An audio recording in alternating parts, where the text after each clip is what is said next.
Okay, checking YouTube audio at 1, 2, 3, 4. Checking YouTube audio.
All right, good evening, everybody. Thank you for coming to the Delafield City Common Council meeting for March 16th, 2026, coming to order at 7 p.m. Please join me in the Pledge of Allegiance. I pledge allegiance to the flag of the United States of America and to the republic for which it stands, one nation, under God, indivisible, with liberty and justice for all. Okay, thanks. Roll call, please, Molly. Sure thing. Alderperson Schaefer. Here. Alderperson Valdy. Here. Alderperson Wilkin. Here. Alderperson Pevin. Here. Alderperson Price. Here. Alderperson Laughlin. Here. Mayor Eicher. Present. Administrator Hafner. Here. And then Alderperson Henry is excused this evening. Yes, and so item 4, minutes, we don't have minutes to approve tonight. Number 5, City of Delafield citizens' comments. Are there any comments from our citizens? I see head shaking no, so citizens' comments are now closed. Item 6, consent agenda. There's quite a few items on here, so just take a minute and glance over them if you, I know you've all read them, but if there's any that you want to take off, make a motion to take them off, or make a motion to approve, please. I move to approve the consent agenda. I'll second. Okay, all those in favor say aye. Aye. Opposed, say nay. Abstentions? All right, consent agenda is approved, and I know who's involved here, and they're not in the audience, so if you're involved in any of these items from 6A through E, you've been approved. Item 7, boards, committees, and commission reports. Licenses? No licenses. B, Plan Commission, Alderperson Wilkin. We have a few issues that came from the Plan Commission for this meeting. The first one is property owner Daniel McNulty, who lives on Hillside Drive, would like to combine 2 adjacent lots. He's completed the certified survey map and everything, and basically he wants to combine those lots because he wants to build a self-standing building on what would otherwise be the border of those 2 lots. So I move that we approve the request of McNulty for properties DELC 0803979001 and DELC 08039799. I'll second. Any discussion other than this is, anyone worried about density in the city? This is going the way that people usually don't. He's combining 2 lots to make a bigger one. Okay, all those in favor say aye. Aye. Opposed say nay, or abstentions? Okay, item B1A is approved. Okay, on to item B1B. This is Divine Redeemer Lutheran Church on West Hill Road. I think we talked about this last meeting. They want to take a pile of dirt that they have in their backyard and make an athletic field out of it. We've completed the public hearing on this, and really the only feedback that we received was the neighbors would like them to plant some plantings on the berm to make it a little bit more attractive. And it seems very straightforward. So I move that we approve DELC 0733994, the request from Divine Redeemer Lutheran Church. I'll second. Is there any questions or comments on this? Drainage requirements are all, looks like the, Yeah, It's yeah, been all it's satisfied. pretty straightforward. This is really just kind of a follow-on from a construction project, probably the one that we just approved in the consent agenda. And so this is, like I said, they've got a big pile of dirt in their backyard and they'd like to spread it out a little bit. put it to good use. Absolutely. Okay, any other questions, comments? All those in favor say aye. Aye. Opposed say nay, or abstentions? Okay, Divine Redeemer's soccer field and athletic field is passed. Item C. For item C, I would invite Bonnie to come up.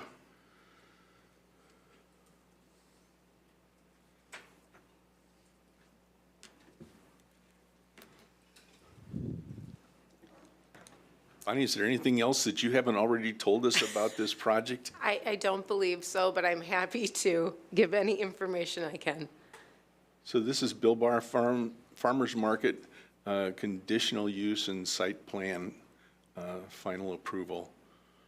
This conditional use permit has gone through Plan Commission with our blessing and has gone through legal review, and Bonnie, you've seen the red line that the folks in legal did to it, and you're good with that? Yes. Okay.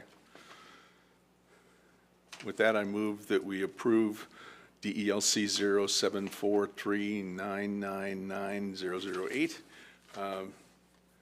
conditional use permit and site plan for Bill Bar Farmers Market. Is that contingent upon Well, it's contingent upon, the legal review? the legal review is completed, Okay.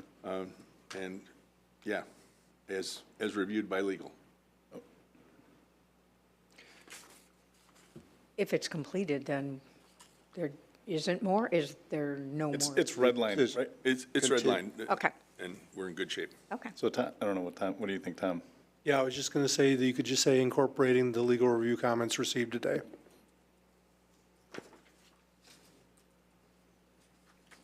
I'll second. All right, any other questions or comments? All right, all those in favor say aye.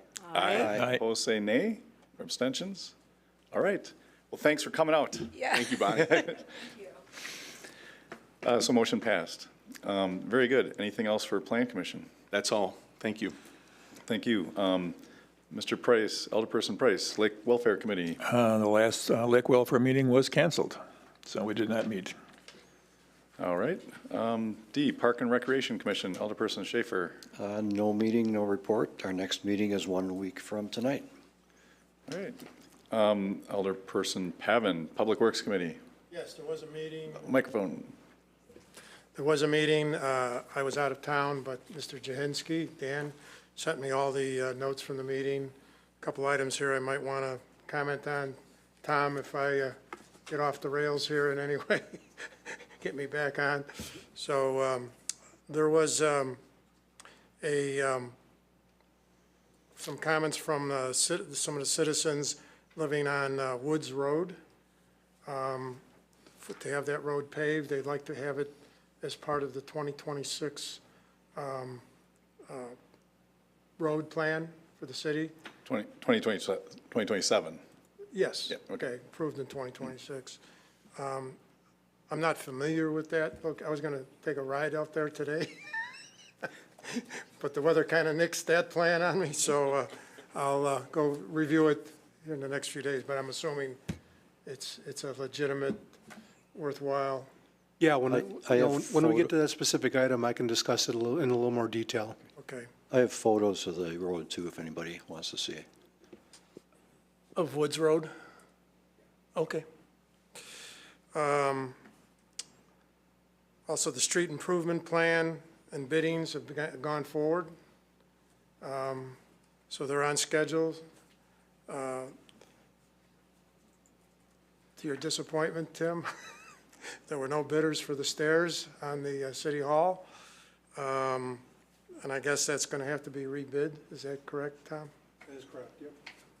Okay, and it says here, discussion to contact non-traditional municipal contractors to generate interest and make adjustments if necessary.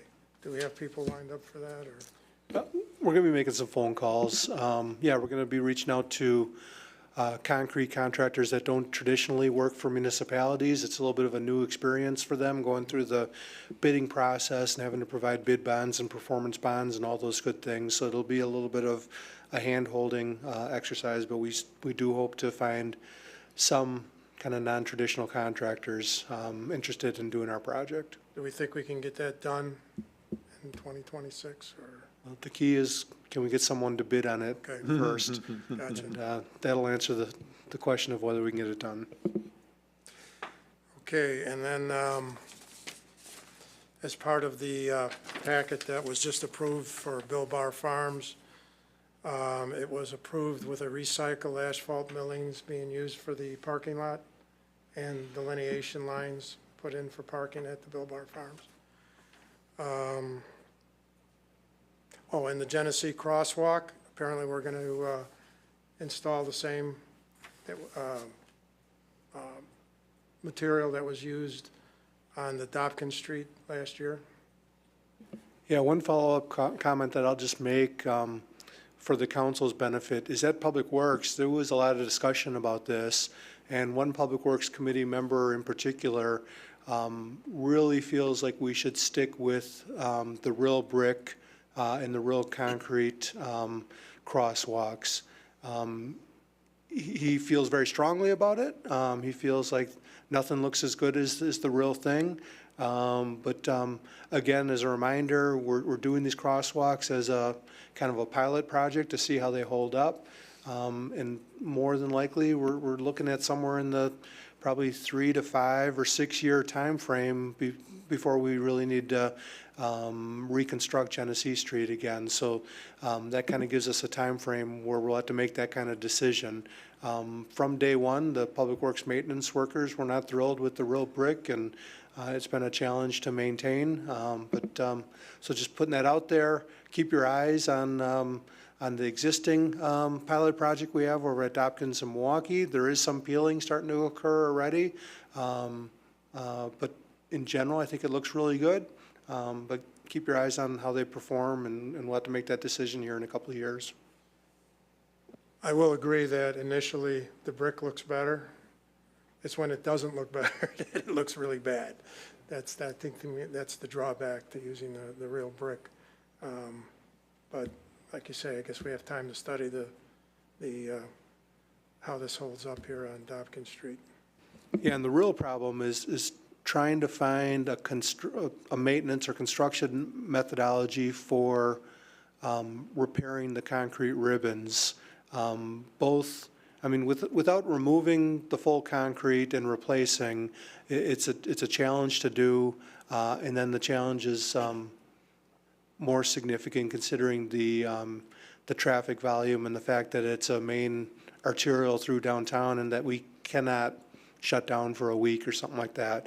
And with the concrete, you know, there's curing times with the concrete and whatnot. It's difficult, and you know, the prices we get from contractors reflect that, and it's been incredibly high prices that we've seen, almost reflective of there's not many contractors too interested in taking on the work, and they give you a price like, well, if you'll pay me this, then I'll do it. I take it this is still open for discussion at the next Public Works meeting then? It wasn't going to be back on the next agenda. I mean, my thought is the city should probably look at forming some kind of design committee in advance of the Genesee Street project to answer questions such as, when do we need to reconstruct it? Is it 2 years from now? Is it 4 years from now? Is it 6 years from now? Kind of looking at existing conditions, and then start making some of those design decisions. Do we just kind of want to redo what we have in place, or do we want to change things? And then probably one of the more important topics would be looking into grant opportunities and understanding how the timing of different grant programs would affect our construction timeline. On that topic, I do get complaints from constituents who walk that, and they really struggle with the brick coming apart and feel it's a safety issue. Just tossing that out there, that's something we want to take on board. It looks good until it starts to crumble, and then And then people then it goes bad fall. fast, yeah. Yeah, Yeah, so, I've noted, especially down by the river, I mean, people are already looking at their phones and their dogs. They shouldn't have to be looking where their feet are going. Well, they're not looking for traffic. I mean, there's a lot going on. We want steady, flat walkways, and that's why I helped sneak it in the budget. It was wide open that I got it in there, but I wanted it done this year. And the one down by the river, for the depression that has formed in the southbound lane, our Public Works guys are going to get on that here in the next week or two and do a Band-Aid fix on it before we get it replaced later this year. thank you, it's good to know. That's it? All right, well, we've got an item here for the action, actually, on the Woods Road. Yeah, George, would you mind if I take that one? Oh, go ahead. All right. Like I say, I missed the meeting. So yeah, Woods Road is a road that comes off of East Devonshire. What makes it unique is in my full time here at the city, it's a L-shaped road, so it has two legs. One leg is paved and one leg has been unimproved for, it sounds like, for about 40 years. I've always been told that the neighbors that live along there have no interest in paving and never have, but that changed as of about 2 years ago. There started to be some interest. The neighbor, and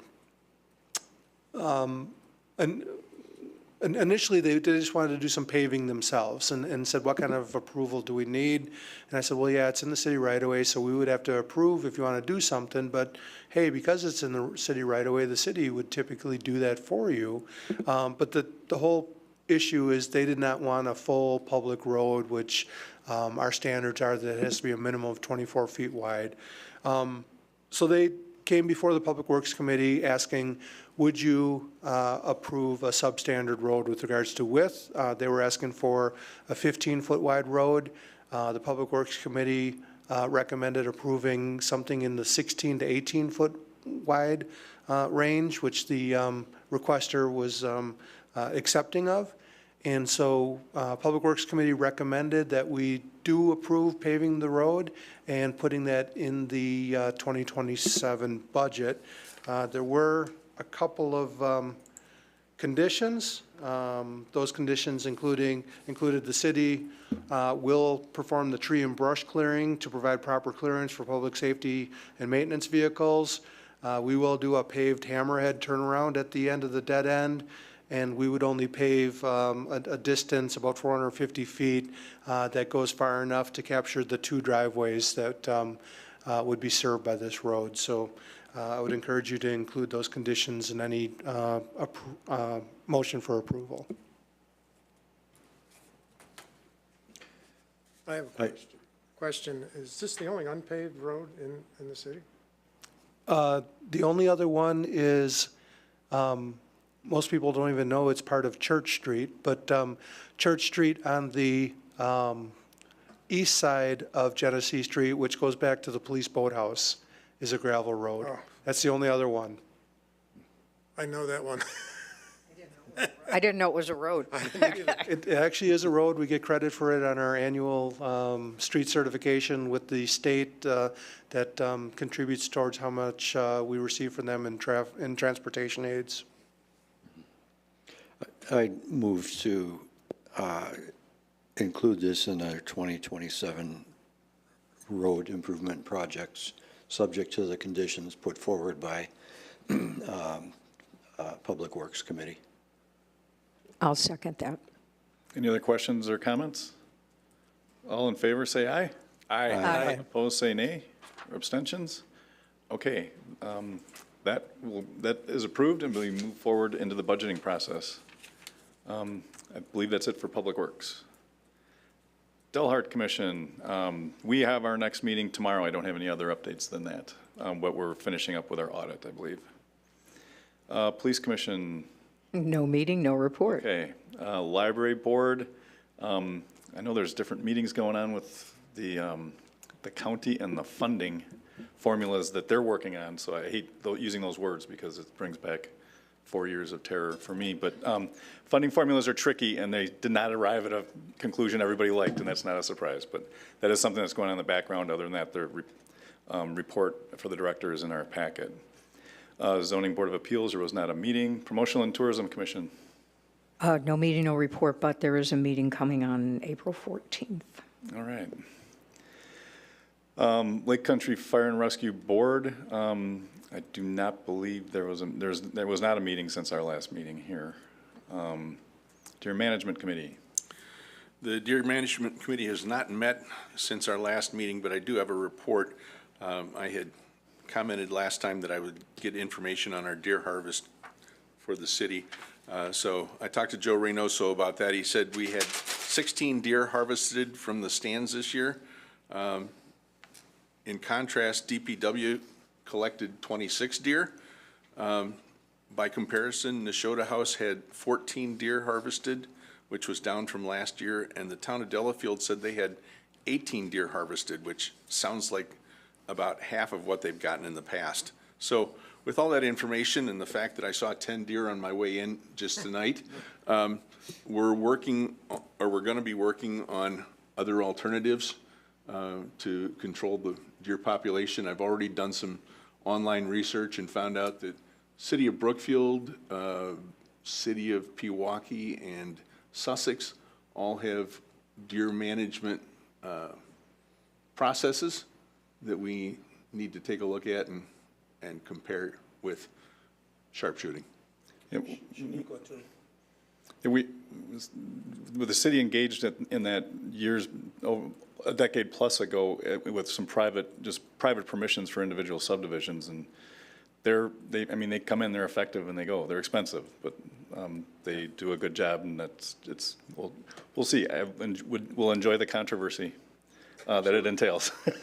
But it's just as long as we're open about it and everybody knows, it's something worth considering for sure. Absolutely. And sorry for discussing it too much. Looking forward to bringing it back. That's all I have. Thank you. Okay, thank you. Other committees, commissions, and boards, none. Unfinished business. Alderperson Price. Yes, if I can read through my cheaters here. This is very strange using these glasses. But what I wanted to discuss on the pier is, first, there's some pier issues that I think are still remaining from passing that. And I've got some ideas to possibly help on those. First, we didn't pass any budget for repairs or maintenance or site improvement if we have to do something like that. There's also no way to check the usage it does get. So our sign also says, what came from the Lake Welfare was a 2-hour limit for use of the piers. But there's no way of limiting that because there's nobody going to be looking at it. So if somebody wants to stay there for 8 hours, we have no way of, stopping that. So one of the things too is one way to check from a home, I actually saw some of the ideas I thought would be, is if we put in with some other lakes, I know the Lake Geneva's done this, I think downtown Pewaukee has done this, is putting a parking meter on those slips. The parking meters now are much different than they used to be. You're working off a cell phone. You can work it when you're not there. If you're still at a restaurant, you got to put in some more. You can just bring it up on your phone. They're really pretty neat. I was thinking you could maybe sell blocks of set it up for 30 minutes, for an hour, or for $1. Then if somebody wants to go for the whole 2 hours, it just costs a couple of bucks. But the nice thing about this, I think, if you put it in there, the person, when their phone, they have to put in their boat number and their name and address, or at least name and phone. So by doing that, we'd have a track of who's there, which I think if something would be an issue with vandalism, or they're there too long, or they get too rowdy, or something like that, we'd have information on who was sitting at that pier, which I think, potentially could be extremely valuable. Also, I think we'd like to find a way to track, if you're out on the lake or at home and you want to decide you want to come downtown, with only the 4 slips available, if you're driving, like I could go from my house, it's a 3-mile drive in the boat, and then if I can't get a slip, it's a 3-mile drive back. So that's an awful lot of gas. And the biggest thing for the St. John's Bay is you got people going up and down looking for slips, which creates an awful lot of excess use in the lake. So if we could just have people come down there who are actually going to use it, I think that would be a huge plus to some of the issues that people had problems with. You might be able to factor that into the parking meter app as well. If not, you'd have to put in a camera with a separate app. But I know that's available because people have that on private property all the time.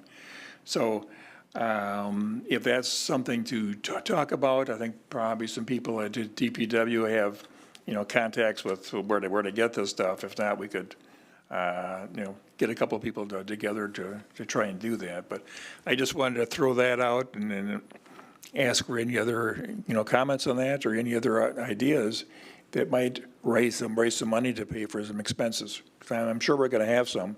It's just when and where. So any thoughts? I've got a couple of points to add to that. From Park and Rec perspective, we did discuss hours and voted to put signage at the pier to limit or to specify the hours that they'd be open. Obviously, that parks have open hours and closed hours, so right. We thought it'd be best to post that there. Short of creating a new ordinance or getting into any deep signage, we felt it best to get some experience with this first. We haven't had we have, obviously there's a pier at Bleecker Street. There's piers, that get used that are public access. Let's see how this goes, and if there are problems, we'll look at an ordinance or additional signage. Paul, did we get the agenda item right here? This was about brainstorming on fundraising ideas. I mean, you went deep into all sorts of policy questions and decisions that haven't been discussed. The idea, in my mind, that would be that this comes from both agenda items on Park and Rec and Lake Welfare to talk through some of these ideas, because there were drafts of these in the past. Right. This isn't installed until mid-late June. So we've got a couple meetings. We have 3 months. I'd like to have the policy type things hashed out in a more blatantly open forum where we're discussing these so the public can get involved. Oh, definitely. In both those before it comes to us. But from a money standpoint, some of the items you're talking about, I believe, were included in the general budget plan for this, as far as monitoring equipment like cameras that people could access before they enter the bay. So if there's no spots, they're not puttering around in there. Right. And things like that. So I'd like some of that to get fleshed out. But some of that installation cost was certainly considered in the budget and dollars that were included. And also, I know in our capital budgets, there's a line item that DPW is asked to fill out, and as well as the other department heads look at it as far as what ongoing maintenance costs would be. I don't think the word negligible was used for the pier, but it was not an amount that looked like it was something that we needed to brace ourselves for and No. yeah. So as far as the fundraising thing goes, I believe when we get the actual contracts in place to do the installation and the purchase of the pier, we'll know where there's extra money and where there isn't. Okay. But the thought to talk about here is once we get this thing, finalized with rules and signs and insulation, all that stuff, do we want to, track this? I think one thing to do, the parking meter concept, it tracks who's there, so we know if something happens, we know who's there.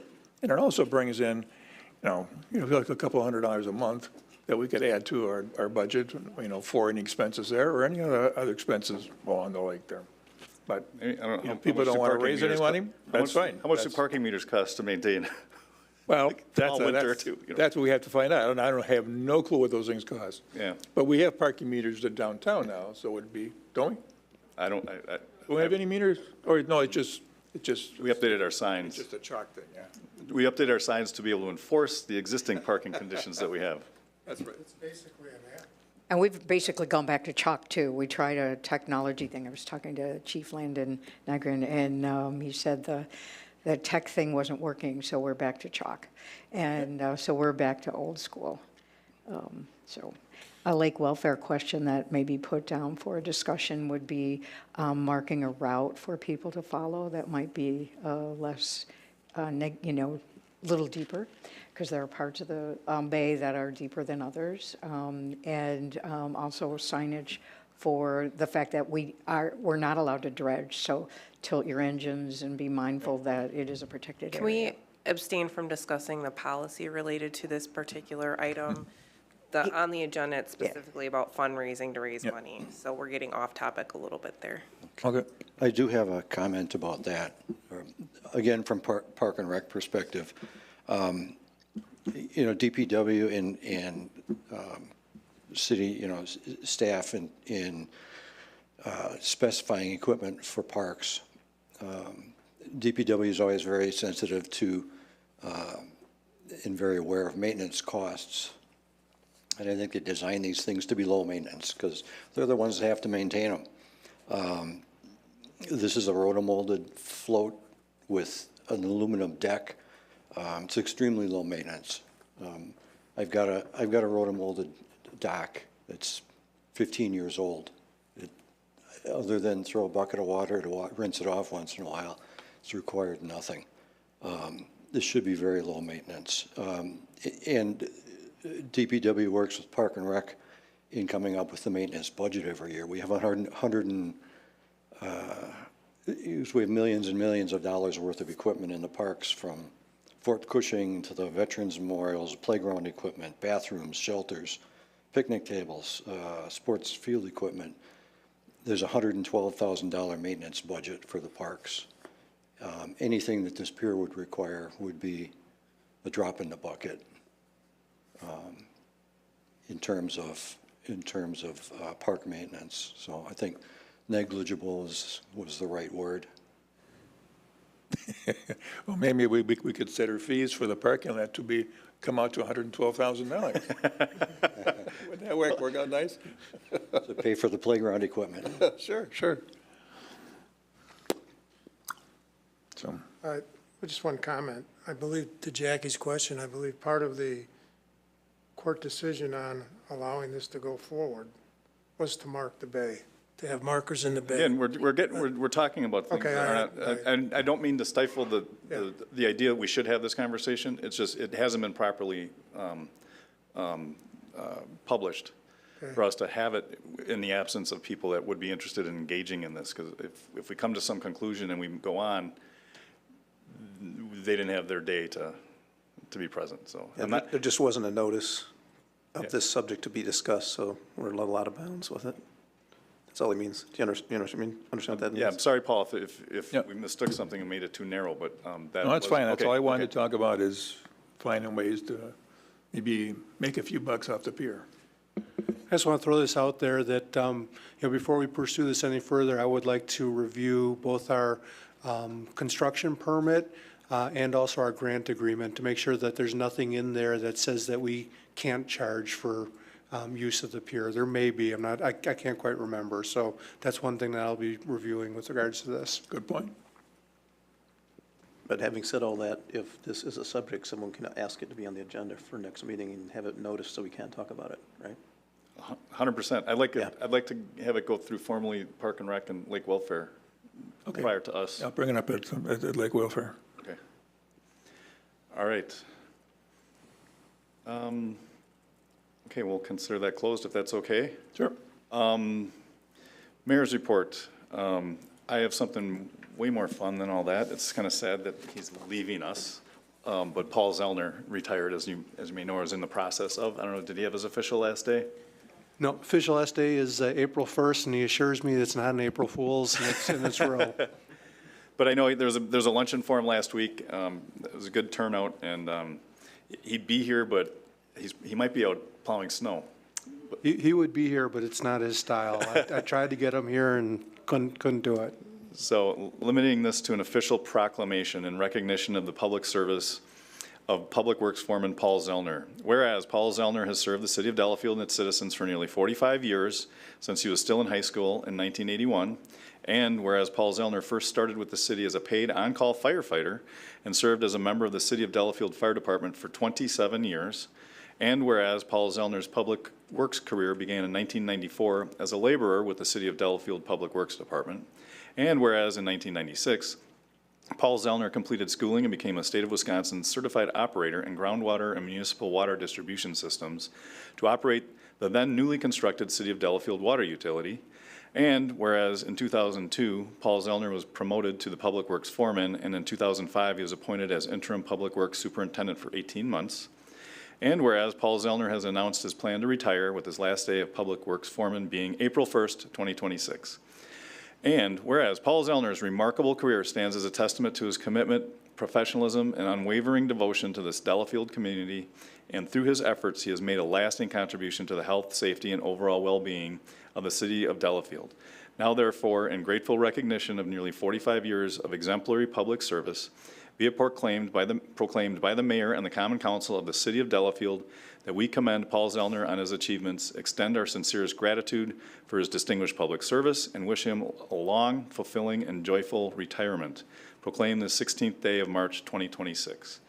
Anybody like to make a motion to approve that proclamation? So moved. Absolutely. Second. Any discussion? That was Me and Mark Paul. and Paul. Any discussion? Other than the fact that, do you know anybody who's ever dealt with Paul Zeller didn't say he gave them great service? Be greatly missed. All right, well, congratulations, Paul. So it's motioned and seconded. All those in favor say aye. Aye. Opposed, say nay, or abstentions? Great, thanks, Paul. Okay, next item, accept the resignation of Elizabeth Lloyd Weiss from the citizen member position on the Public Works Committee, term to expire April 28th. She hung on longer than she wanted. She put in her request to find a replacement. It might have been as early as last May, so I owe her almost an apology. She hung on there for longer than she wanted, but she kept going to the meetings. Her schedule just got a little too hairy for maintaining that, and she was patient enough. We found a wonderful replacement, but that'll be our next agenda item. So looking for a motion to accept her resignation. I move to accept her resignation. I move to accept her resignation. Second it. All those in favor say aye. Aye. Opposed, say nay. Abstentions? Okay, thank you, Elizabeth. Item 9C, confirm appointment of Jeremy Craven to the citizen member position on the Public Works Committee vacated by Elizabeth Lloyd Weiss, term to expire April 2028. Again, this is very suitable replacement. He served on Public Works for 5 years until he got too busy and moved on to other things, and Dan Jasinski might have twisted his arm, but he's coming back. So looking for a motion to approve him as an appointment. I move that we approve Jeremy Craven to be reappointed to the Public Works Committee to replace the position vacated by Elizabeth Lloyd Weiss. I'll second. Any discussion? All in favor, say aye. Aye. Opposed, say nay, or abstentions? Motion passes. Thank you. Welcome back, Jeremy. And item 9D, I see the Tom's, we're gonna kind of got a redundancy here. I'm just wanted to make sure we included it, an update and discussion regarding Lake Country Fire and Rescue contract agreement. Like I stated, might have been 2 meetings ago. The meeting we had on February 11th with all the municipal leaders, we went through point by point all the items that we had agreed to starting in May of last year.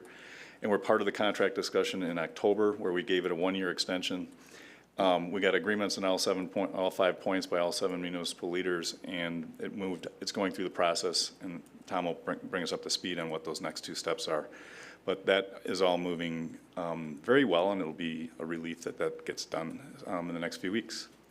New business, discussion and possible action for the vouchers list. I move to approve the vouchers payable 3/4/26 to 3/17/26. Any discussion or questions? Second. Moving too fast. Thanks, Dirk. Any questions? As always, if there's any questions on the voucher list, you're welcome to ask staff anytime. We don't want to bore people here, but bring them up. Okay, all those in favor of passing the voucher list? Aye. Opposed, say nay. Abstentions? Okay, we're paying our bills. Now, report of city officials. City Administrator, Tom. Yeah, we did have a meeting about 2 weeks ago to really dot the i's and cross the t's on the proposed intermunicipal agreement. This was intended to be a meeting of the 7 administrators and the fire chief, following the prior meeting where the primary elected official for each municipality really came to agreement on the policy issues. Surprisingly, there was one elected official from the town of Delafield that sat at the table with the administrators and participated significantly. Most of the i's were dotted and t's were crossed with no significant discussion. But there was one topic that did come up. It was kind of reintroduced, and that was one of the inclusions for if a municipality withdraws from LCFR. The withdrawal language, I want to say last May or June, our partners asked the city of Delafield, us, to propose language for withdrawal. We did that. It was reviewed by all the head elected officials. No one had any problems with it. And so as of last May or June, that was kind of considered to be pretty much done. But kind of at the 11th hour here, Shaniqua brought up that, hey, Western Lakes includes a penalty for anybody that wishes to withdraw from the fire department. It's a 25% of the annual contribution penalty. So as an example, if the city of Delafield were to want to withdraw in the future, that would have been about a $500,000 penalty that we would have to pay. That topic dominated the meeting. I would say we probably spent 3/4 of the meeting on that one topic. I kind of had the stance that, hey, this has been worked through and agreed to in principle, and to go back on it at this point really isn't negotiating in good faith. The elected representative from the town of Delafield was adamant that, not that it's appropriate to include it, but that it's appropriate to still discuss it and revisit it and whatnot. So the meeting kind of ended, that it was going to be revisited by the head elected officials. But then 2 hours after the meeting, I was notified by the fire chief that a meeting happened in the parking lot and that the request to include a penalty was withdrawn. So as far as I'm aware, I think we're full steam ahead, and that everything's been resolved. It's in final legal review right now, and I'm really hopeful that maybe within a month or so, we might have a document in front of us that all 7 municipalities may likely be willing to approve. So any questions on that? My only question is, we had a couple sticking points, the city did. Were those acquiesced? What happened with those? Which points were those? I can't tell you, I just know that there were a couple that kept coming up. Yeah, so One that was a kind of a key stumbling block in getting the long-term contract signed in October was the term of the contract in terms of if somebody decided that they wanted to leave. And of course, there was a lot of focus placed on the city, like, do we want to leave? And it's like, and we all, as a council, voted in September, October, no, we don't. But, so that kind of helped make that a moot issue. However, that did come up in our February 11th meeting with the municipal leaders. And the existing term that's in the contract that we've had for the past 5 years was acceptable. And that means if someone said they wanted to pull up their stakes and leave, we'll review this when we get to the actual approving and signing of the contract in a few weeks. But you can't leave for 2 years following your notice on January 1st. So if someone, and frankly, there was discussion, so that means January 2029? 2029 is when, if someone said right now, like, I want to take my ball and go home, it's almost 3 years. But there was actually discussion in April last year, before we came up with this, sticking with the existing term of maybe making that a 1 year out, and that wasn't the city of I argued against it because I don't think that's long enough to get your horses in a row. And that quickly was pulled back on.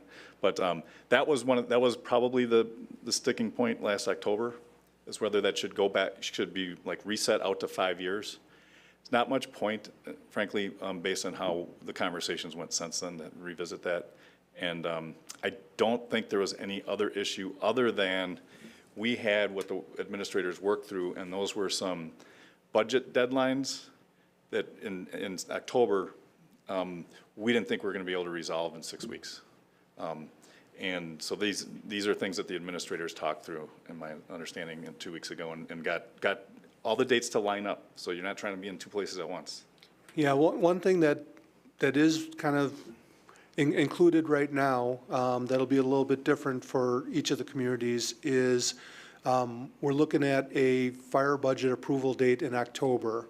So the fire budget will get approved separate from the rest of our budget. In prior years, I would have said that's problematic because you want to look at the full budget when you decide, where you're going to invest your dollars. But now the fire department no longer is competing for the tax levy dollars because it's funded completely separate with a fire fee. So I think it's reasonable for the city to consider it as a standalone budget separate from the rest of the budget. So, yeah, so there's a red line document now from the first draft of their agreed upon attorney that's in the municipal attorney's hands. And based on the municipal leaders agreement, at least, we said we're not going to let anybody, we're not going to let our attorneys change negotiations or change meanings of what's agreed on. So I like where we're at. I feel like this is 99.9% behind us, and so this is all good. I want everyone to be comfortable moving forward. And the attorneys are meeting on the 23rd of March. So that's just a week away, right? Okay. Well, I'd like to just make the next step, just go through the contract and sign it in a few weeks. Yep. And then just one more thing on my update. I did get an update from our attorneys regarding the MBA versus City of Delafield case with the impact fees. And there is a schedule laid out in the agenda. A status conference was held back in January. The MBA has initial briefs due on March 20th. The city's responses will be due April 28th. MBA gets the final chance at a reply brief by May 8th, and then oral arguments scheduled for May 20th. And the certiorari review is basically the judge looking at the city's denial of the claim and making sure that the judge doesn't find any errors in that denial. And if the judge were to identify some errors or concerns, he could send the decision back to the Common Council for reconsideration. Any questions on that?